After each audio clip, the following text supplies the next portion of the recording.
On the sidelines of the meeting, Uganda's humanitarian efforts received a boost of $2.3 million, equivalent to 8.3 billion Uganda shillings, from the Danish government.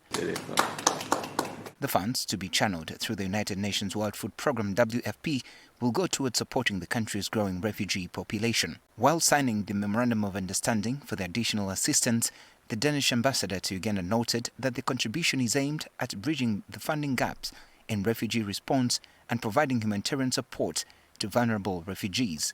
The additional emergency contribution is 15 million Danish kroner.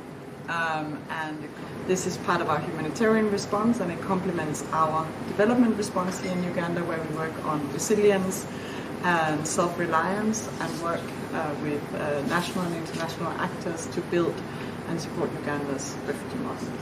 We're able to orient our assistance quite quickly, provide new arrivals with immediate assistance, and help to build the resilience of refugees who have been here for a bit longer. The WFP Country Director, Lauren Landis, welcomed the support, noting that with dwindling donor funding, there is a growing need to shift focus from short-term emergency relief to sustainable long-term solutions for both refugees and the host communities.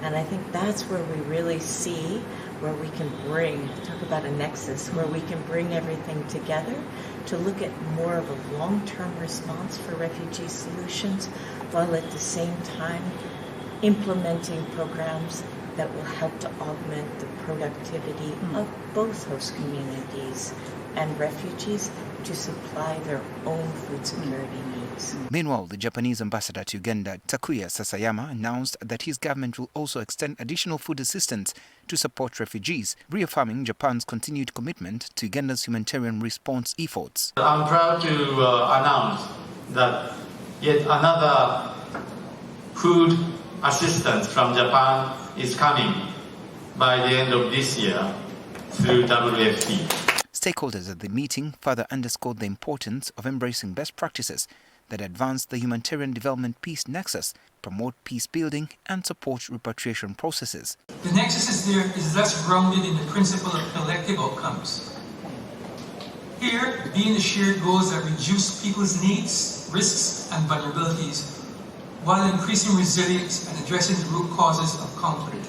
Emphasize that the concept of humanitarian development peace nexus is not an end in itself, but a means to achieve a more effective and efficient refugee response. By leveraging this approach, Uganda can better adapt to the current decline in humanitarian funding.